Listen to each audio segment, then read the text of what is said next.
Hello students, today we will learn about the third chapter of geography of class 6 and the chapter is where in the world are we, latitudes and longitudes। इस chapter में हम location कैसे पता करते हैं ये जानेंगे, latitudes क्या होते हैं, लॉन्गिट्यूड्स क्या होते हैं, इन सब सारे पॉइंट्स के बारे में जानेंगे।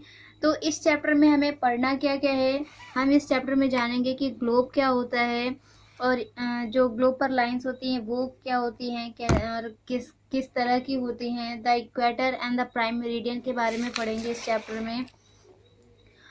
उसके बाद हम यहाँ पर ये भी जानेंगे कि हेमिस्फीयर कितने टाइप्स के होते हैं, पैरेलल्स ऑफ लैटिट्यूड्स के बारे में जानेंगे।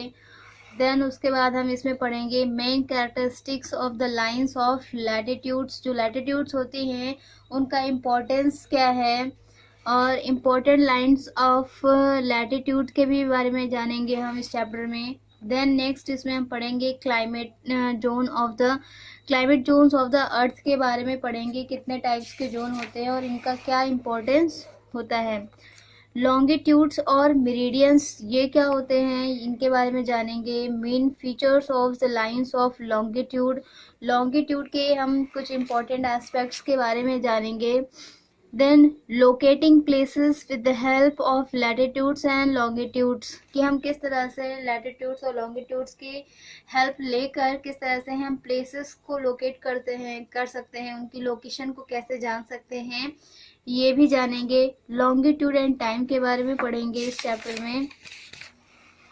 Then time zone and variation of time, जो टाइम जोन्स हैं इतने सारे और इनमें वेरिएशंस जो होते हैं वो उनके बारे में पढ़ेंगे। Local time and standard time के बारे में जानेंगे कि इंडिया के लोकल टाइम और स्टैंडर्ड टाइम के बारे में हम पढ़ेंगे।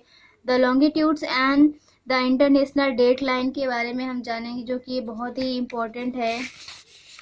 तो इतने सारे टॉपिक्स के बारे में हम इसमें पढ़ेंगे, यानी कि मेनली ये लोकेशन से, लैटिट्यूड्स, लॉन्गिट्यूड्स और टाइम से रिलेटेड चैप्टर है। तो ये काफ़ी इम्पोर्टेंट चैप्टर है ज्योग्राफी के एस्पेक्ट से, क्योंकि हम जब तक लॉन्गिट्यूड्स और लैटिट्यूड्स के बारे में नहीं जानेंगे तो हम किसी भी प्लेस की लोकेशन को फाइंड आउट नहीं कर सकते। इसमें क्या होता है कि अगर हमें किसी भी प्लेस की लैटिट्यूड्स और लॉन्गिट्यूड्स पता है तो हम मैप में उसकी लोकेशन एग्जैक्टली बता सकते हैं कि ये प्लेस कहाँ पर है। तो स्टार्ट करते हैं chapter. Piyush was standing on the Marina beach Chennai. जो पीयूष है वो चेन्नई में मरीना बीच है, वहां पर वो खड़ा हुआ है बीच पर। Before him is a vast endless sea, और उसके सामने एक बहुत बड़ा एंडलेस सी है, यानी कि जिसकी कोई भी सीमा नहीं दिख रही है, वो समुद्र उसके सामने है।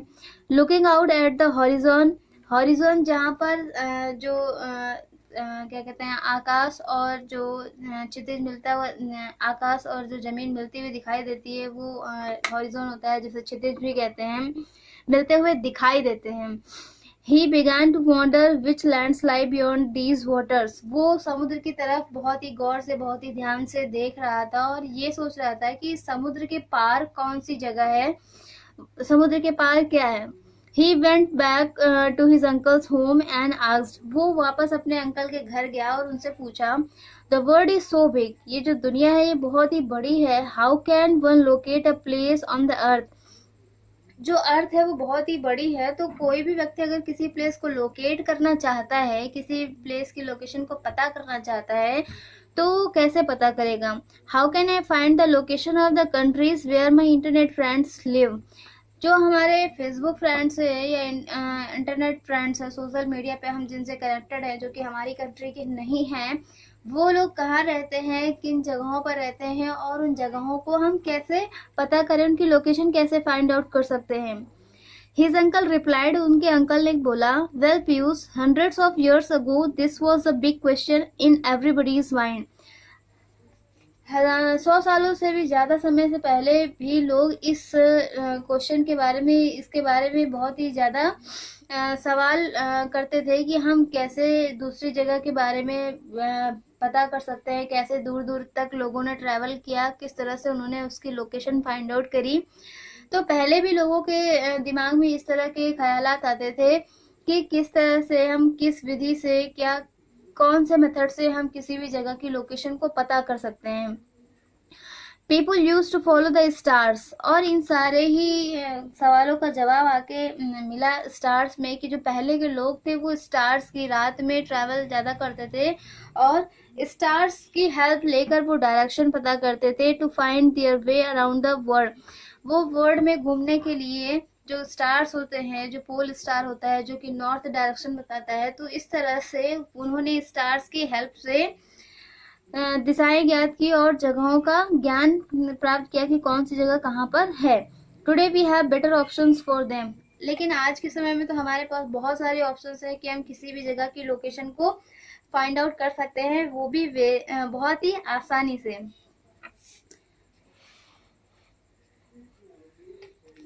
The earth we live on is very big and vast. जिस पृथ्वी पर हम रहते हैं वो बहुत ही बड़ी है और बहुत ही ज्यादा विस्तृत है।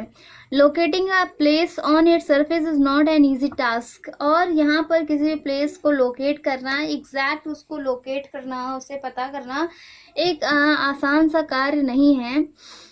For the convenience of study, Geographers have developed a small model of the earth which we call a globe. Globe क्या होता है कि हम पढ़ने की सुविधा के लिए जो ज्योग्राफर्स थे उन्होंने क्या किया, एक मॉडल प्रिपेयर किया जो कि बिल्कुल अर्थ जैसा था और उस पर उन्होंने जो लाइंस होती हैं, जो इमेजिनरी लाइंस होती हैं, वो भी उन्होंने ड्रॉ करी। तो ये सब सिर्फ था कन्वीनियंस ऑफ स्टडी के लिए, यानी पढ़ाई की सुविधा के लिए, जगहों को जानने के लिए और अर्थ को बहुत ही अच्छे से एक्सप्लोर करने के लिए उन्होंने अर्थ का एक मॉडल बनाया जिसे ग्लोब कहते हैं।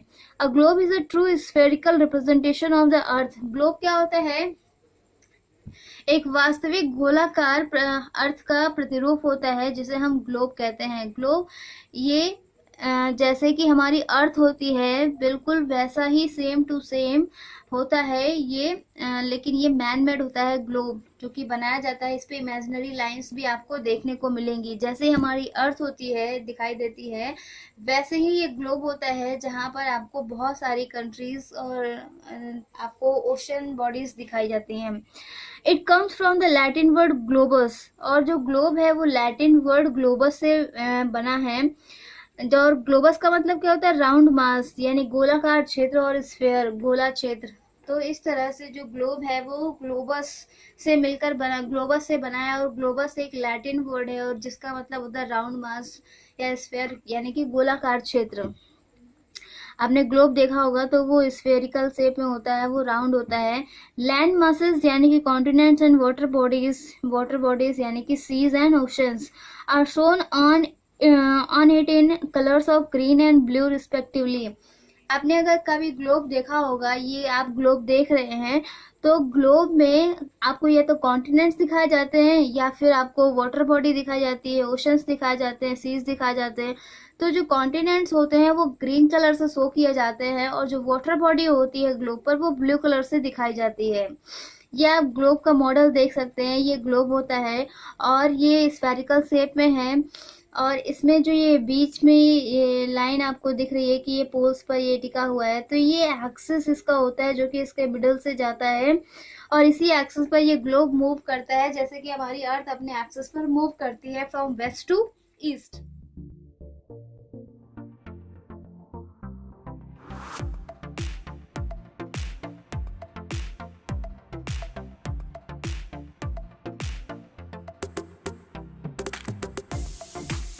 नेक्स्ट बात करते हैं, the earth rotates on its tilted axis. हमारी जो अर्थ है वो रोटेट करती है, अपने ही प्लेस पर घूमती है, अपने झुके हुए एक्सिस पर, which causes the occurrence of day and night. और रोटेशन की वजह से क्या होता है? डे और नाइट होता है। लास्ट चैप्टर में आपको बताया था कि रोटेशन की वजह से डे और नाइट होता है और रिवोल्यूशन की वजह से हमारे जो सीजन्स होते हैं वो होते हैं। तो इस तरह से जो हमारा एक्सिस है जो कि झुका हुआ है, जिस झुके हुए एक्सिस पर हमारी अर्थ जो रोटेट करती है, उस रोटेशन की वजह से हमें डे और नाइट देखने को मिलते हैं। Like the earth, a globe is also made of rotate on its axis. जैसे कि हमारी अर्थ अपने एक्सिस पर रोटेट करती है, वैसे ही ग्लोब भी अपने एक्सिस पर रोटेट करता है। या आप ग्लोब देख रहे हैं, इसके बीचों बीच से ही इसका एक्सिस गया है ऐसे, इस तरह से ये एक्सिस गया है और इसी एक्सिस पर ये ग्लोब आप अगर इसको मूव करेंगे, पुश करेंगे तो ये घूमता है। जैसे कि हमारी अर्थ घूमती है वैसे ही ग्लोब भी अपने एक्सिस पर वो घूमता है। The axis of the earth is an imaginary line. जो अर्थ की एक्सिस है वो अर्थ पर कोई बीच से लाइन जाती हुई नहीं है, ये सिर्फ एक इमेजिनरी लाइन है। जितनी भी लाइंस हैं अर्थ पर वो सारी की सारी इमेजिनरी लाइंस है। ये मैन मेड है जो कि सिर्फ स्टडी के लिए, अर्थ को एक्सप्लोर करने के लिए, पढ़ने के लिए ये बनाई गई थी। किसी भी जगह की लोकेशन को पता करने के लिए, सारी बातों का को पता करने के लिए ये जो लाइंस है ये ड्रॉ की गई थी जियोग्राफर्स के थ्रू। तो इस तरह से जो भी लाइंस है ये सारी की सारी लाइंस इमेजिनरी होती हैं। It may be real in a globe, लेकिन ग्लोब पर आप एक्सिस देख सकते हैं।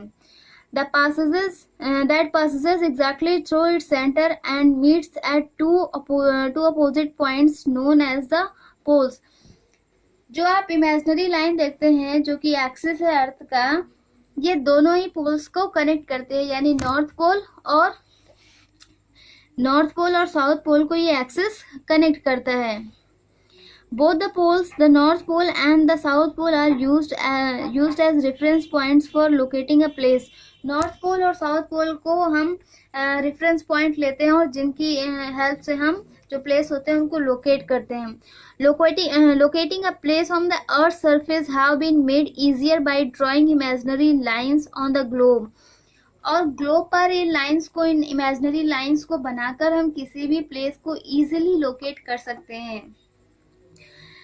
हियर जो इमेजिनरी लाइंस है ये दो ही तरह की होती हैं, या तो लैटिट्यूड्स होते हैं या लॉन्गिट्यूड्स होते हैं। Here we will study about them in detail, और इनके बारे में हम इस चैप्टर में डिटेल में पढ़ेंगे लैटिट्यूड्स और लॉन्गिट्यूड्स के बारे में, जैसा कि चैप्टर का नेम ही है लैटिट्यूड्स एंड लॉन्गिट्यूड्स। स्टार्ट करते हैं next topic, the equator and the prime meridian, यानी कि इक्वेटर क्या होता है और प्राइम मेरिडियन क्या होता है। If we look at the globe carefully, अगर हम ग्लोब को देखते हैं बहुत ही सावधानी के साथ, we see a line that runs exactly in the middle of it. तो इसके बीच में ये लाइन देखिए आप जाती हुई दिख रही है और ये इसके बीचों बीच में है। This divides the globe into two equal halfs, और जो ये लाइन है ये बिल्कुल बराबर भागों में अर्थ को बिल्कुल दो बराबर भागों में बांटती है। कौन? Equator. The equator is considered to be at 0 degree, और जो इक्वेटर है ये 0 डिग्री पर मानी जाती है, यानी कि जो इक्वेटर है वो अर्थ को 2 इक्वल पार्ट्स में डिवाइड करती है, और इक्वेटर 0 डिग्री भी हम इसको कहते हैं। It passes through the centre of the earth and makes no angle with it. ये अर्थ के सेंटर से जाती है और ये 0 डिग्री के, जो 0 डिग्री है या इक्वेटर है, ये कोई भी एंगल क्रिएट नहीं करती है क्योंकि ये फ्लैट है, हॉरिजॉन्टल है। The area falling north of the equator is the northern hemisphere and the area falling south of the equator is the southern hemisphere. ये ग्लोब है, ये 0 डिग्री है, और ये इक्वेटर है जो कि अर्थ को 2 पार्ट्स में डिवाइड करती है। हम जानते हैं कि ये नॉर्थ पोल है और ये साउथ पोल है। इक्वेटर के नॉर्थ में जो भी पोर्शन आता है वो नॉर्दर्न हेमिस्फीयर कहलाता है, और इक्वेटर के साउथ में जो हाउस है वो सदर्न हेमिस्फीयर कहलाता है। तो इस तरह से ये था इक्वेटर के बारे में कि इक्वेटर क्या है और इसके नॉर्थ साउथ में जो हेमिस्फीयर हैं वो कौन से हेमिस्फीयर कहलाते हैं। The equator is used as a reference lines on the surface of the globe drawn horizontally। और जो इक्वेटर है उसे रेफरेंस लाइन, संदर्भ रेखा के रूप में यूज करते हैं इसके नॉर्थ और साउथ में हॉरिजॉन्टल लाइंस को ड्रॉ करने के लिए। A number of other horizontal lines are drawn parallel to the equator। और भी बहुत सारी 90 डिग्री तक, यहाँ तक जो हॉरिजॉन्टल लाइंस हैं वो ड्रॉ की गई हैं हर एक डिग्री पर, नॉर्थ में भी और साउथ में भी। तो ये जो लाइंस हैं इक्वेटर के, जो हॉरिजॉन्टल हैं, जो पैरेलल हैं, इन्हें लैटिट्यूड्स कहते हैं या फिर पैरेलल्स ऑफ लैटिट्यूड्स कहते हैं। यानी कि जो इक्वेटर है इसके पैरेलल में जो भी लाइंस नॉर्थ और साउथ में होती हैं ये लैटिट्यूड्स कहलाते हैं या फिर पैरेलल्स ऑफ लैटिट्यूड्स कहलाते हैं। लैटिट्यूड्स जो ग्लोब पर ये हॉरिजॉन्टल लाइंस होती हैं, या आप याद करने के प्रोसेस में इस तरह से भी कह सकते हैं कि जो ग्लोब पर लेटी हुई लाइंस होती हैं, ये जो ग्लोब पर लेटी हुई लाइंस होते हैं इन्हें हम कहते हैं लैटिट्यूड्स। या फिर इन्हें पैरेलल्स ऑफ लैटिट्यूड्स भी कहा जाता है। Besides there are vertical lines on the globe, और इनके अलावा ग्लोब पर हॉरिजॉन्टल लाइंस के साथ साथ ग्लोब पर वर्टिकल लाइंस भी होती हैं, जो कि कहाँ पर मिलती हैं, नॉर्थ और साउथ पोल पर मिलती हैं। These lines are called longitudes और मेरिडियंस, और इन लाइंस को हम क्या बोलते हैं, लॉन्गिट्यूड्स बोलते हैं या मेरिडियंस बोलते हैं। जैसे कि आप ये इस फिगर में देख सकते हैं कि ये नॉर्थ पोल है और ये साउथ पोल है, तो ये इस तरह की जो ये वर्टिकल लाइंस होती हैं ये कहलाती हैं लॉन्गिट्यूड्स। ये आपको ईस्टर्न हेमिस्फेयर में और वेस्टर्न हेमिस्फेयर में देखने को मिलेंगे। जो ये लॉन्गिट्यूड्स होती हैं नॉर्थ पोल और साउथ पोल पर मिलती हैं। Among them there is a prime meridian that is considered to be at 0 degree, और ये जो बीच में ये जो लाइन जा रही है इसे हम प्राइम मेरिडियन कहते हैं और जिसे 0 डिग्री कंसीडर किया जाता है। The area falling east of it is known as the eastern hemisphere and that to the west is known as the western hemisphere, और 0 डिग्री के ईस्ट में जो एरिया होता है उसे ईस्टर्न हेमिस्फीयर कहते हैं और 0 डिग्री के वेस्ट में जो एरिया है इसे हम वेस्टर्न हेमिस्फीयर कहते हैं। जो लैटिट्यूड्स होती हैं उन्हें नॉर्दर्न और सदर्न के फॉर्म में दिखाया जाता है और जो लॉन्गिट्यूड्स होते हैं उन्हें ईस्टर्न और वेस्टर्न फॉर्म में दिखाया जाता है। जो लैटिट्यूड्स होते हैं वो हॉरिजॉन्टल होते हैं, लेटे हुए होती हैं, और जो लॉन्गिट्यूड्स होते हैं वो वर्टिकल होते हैं, ये लॉन्ग लाइंस आप बोल सकते हैं, जो कि ग्लोब पर होती हैं वो कहलाती हैं लॉन्गिट्यूड्स। लॉन्गिट्यूड्स के ईस्ट में जो एरिया आता है उसे हम बोलते हैं ईस्टर्न हेमिस्फीयर, और जो वेस्ट में एरिया आता है उसे हम बोलते हैं वेस्टर्न हेमिस्फीयर।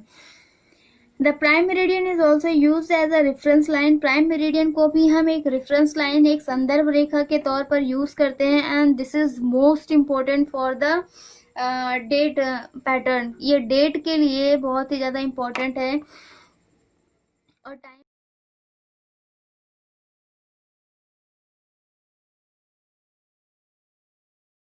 के लिए भी। All these latitudes and longitudes form a grid system that help us find the location of a place or the geographical features on the globe earth.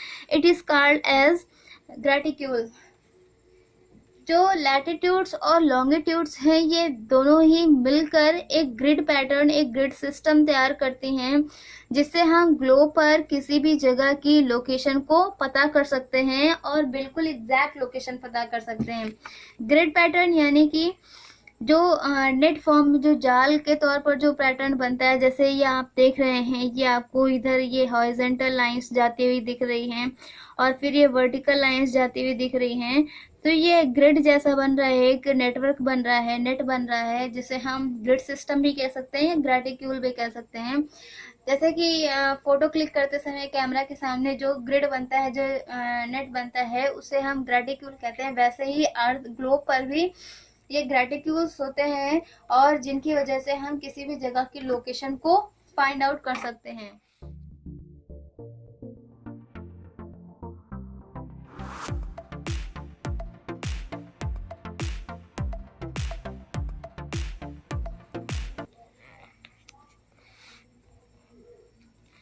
ये प्राइम मेरिडियन दिखाया गया है ग्लोब पर और ये इक्वेटर दिखाया गया है। दोनों ही रेफरेंस लाइन होते हैं, दोनों ही 0 डिग्री होते हैं। ये 0 डिग्री लॉन्गिट्यूड और ये 0 डिग्री लैटिट्यूड। जो इक्वेटर है वो अर्थ को 2 इक्वल पार्ट्स में डिवाइड करती है और जो प्राइम मेरिडियन है वो भी अर्थ को 2 पार्ट्स में डिवाइड करती है। नेक्स्ट हम बात करते हैं, it is important to note here that all the latitudes and longitudes are imaginary lines. ये बिल्कुल बहुत ही ध्यान रखने वाली बात है कि जितनी भी लाइंस होती हैं, लैटिट्यूड्स या लॉन्गिट्यूड्स जो भी हैं, वो सभी की सभी इमेजिनरी लाइंस होती हैं। अर्थ पर कहीं भी कोई भी किसी भी तरह की लाइन या कोई भी पोल वहाँ पर बना हुआ नहीं है। ये सारी की सारी लाइंस या जो भी पोल्स बताए जाते हैं वो सारे के सारे ग्लोब पर आपको शो करके दिखाए जाते हैं। ये सारी लाइंस इमेजिनरी होती हैं, काल्पनिक रेखाएं होती हैं जो कि पढ़ने की सुविधा के लिए बनाई गई हैं। They are not real ones, ये रियल नहीं होती हैं। These lines are drawn on the globe to help us to find the location of place. ये ग्लोब पर जो खींची जाती हैं और किसी भी जगह की लोकेशन को पता करने के लिए ये बनाई जाती हैं। We should also note that the earth is not a perfect sphere. और हमें ये भी पता होना चाहिए कि जब ये आपको ग्लोब दिखाया गया वो प्रॉपर स्फेरिकल शेप में है, लेकिन आपको ये भी पता होना चाहिए कि हमारा जो अर्थ है वो स्फेरिकल शेप में नहीं है, वो प्रॉपर स्फेयर नहीं है, वो जियोड शेप में है। और ये शेप कैसा होता है? It is flat at both north and south ends and bulging in the middle. जो जियोड शेप है वो कैसा होता है? जो अर्थ है उसका शेप जो है वो जियोड होता है। जियोड का मतलब क्या है कि flat on the poles and bulging on the sides, यानी कि जो जैसे आपने ऑरेंज देखा होगा वो पोल्स जो अप और बॉटम पर वो फ्लैट होता है और साइड्स पे उभरा हुआ होता है। तो बिल्कुल वैसे ही हमारी अर्थ होती है, वो नॉर्थ पोल और साउथ पोल पर फ्लैट होती है और साइड्स में यानी इक्वेटर के पास वो बाहर की तरफ उभरी हुई होती है। तो अर्थ प्रॉपर स्फेयर नहीं है, प्रॉपर गोल नहीं है, वो जियोइड शेप में है। We should therefore the polar diameter of the earth is shorter than that of the equatorial diameter by about 43 kilometres. तो इस वजह से अर्थ के पोल पर फ्लैट होने और इक्वेटर पर बाहर की तरफ उभरे होने की वजह से जो अर्थ का डायामीटर है वो पोल्स पर कम है और जो इक्वेटर है वहाँ का इक्वेटोरियल जो डायामीटर है वो ज़्यादा है। और वो कितना ज़्यादा है? 43 किलोमीटर्स। ये थे आज के टॉपिक्स। बाकी नेक्स्ट के टॉपिक नेक्स्ट वीडियो में देखेंगे, उनके बारे में जानेंगे। Okay, thank you.